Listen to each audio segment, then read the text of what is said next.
അമ്മച്ചി ഇവിടെ നിൽപ്പുണ്ടായിരുന്നോ? എടാ ഇത് ഏത് പാട്ടാടാ? കൊള്ളാലോ സംഗതി. അമ്മച്ചി ദുബായ് പോയപ്പോഴേ ഗ്ലോബൽ വില്ലേജിൽ ഒരു പാട്ട് കേട്ടില്ലേ, ആഫ്രിക്കൻ സോങ്. അത് മറന്നുപോയോ? ഓ എനിക്കിപ്പോ ഓർമ്മ വരുന്നുണ്ടോ കൂട്ടാ. അതിനകത്ത് അമ്മച്ചിയെ നീ കണ്ടില്ലേ? അമ്മച്ചി എനിക്ക് മൊബൈലിൽ ആ വീഡിയോ ഒന്ന് കാണിച്ചു തരുമോ? ഇവിടെയാണ് അമ്മച്ചി പോയത്. ഇതാണ് അമ്മച്ചി പോയ ഗ്ലോബൽ വില്ലേജ് ദുബായ്. ഇത് ഒരു ആഗോള സാംസ്കാരിക മേളയാണ്. വിവിധ രാജ്യങ്ങളുടെ കലയും ഭക്ഷണവും വ്യാപാരവും ഒന്നിച്ചെത്തുന്ന വലിയ ഒരു വിനോദ പാർക്കാണ്. ഞാനിപ്പോൾ നിൽക്കുന്നത് ആഫ്രിക്കൻ പവലിയനിലാണ്.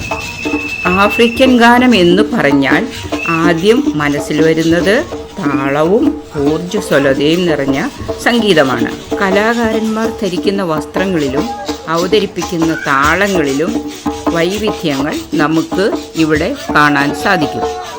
ഗാനങ്ങൾ പലപ്പോഴും കോൾ ആൻഡ് റെസ്പോൺസ് എന്ന മാതൃകയിലാണ്. അതായത് ഒരാൾ പാടുമ്പോൾ അതിനുള്ള മറുപടിയായി മറ്റുള്ളവർ പാടുന്നു. വിവിധ ഇനം ഗാനോപകരണങ്ങൾ ഉപയോഗിക്കുന്നതായി നമുക്ക് അവിടെ കാണാൻ സാധിക്കും. ഒരു ദിവസം ഞാൻ എൻ്റെ കൊച്ചുമക്കളെയും കൊണ്ട് ദുബായിക്ക് പോകും. അവിടെ ചെന്നിട്ട് ഗ്ലോബൽ വില്ലേജ് എല്ലാം ചുറ്റിക്കറങ്ങി കാണിക്കും. എൻ്റെ ആദ്യത്തെ അന്താരാഷ്ട്ര യാത്രയിൽ എന്നെ കൂടുതൽ ആകർഷിച്ചത് ആഫ്രിക്കൻ പവലിയനാണ്. ആയതുകൊണ്ട് എൻ്റെ ആദ്യത്തെ വീഡിയോ ഇത് തന്നെ ആവട്ടെ എന്ന് ഞാൻ കരുതി. അവിടെ ഇന്ത്യൻ പവലിയനും കണ്ടു. ഇനി ശേഷം കാഴ്ചകൾ അടുത്ത വീഡിയോയിൽ നമുക്ക് കാണാം.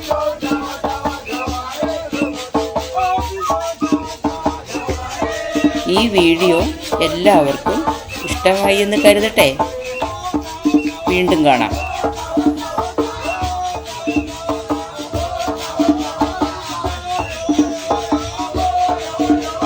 അമ്മച്ചിയും കൊച്ചുമക്കളും.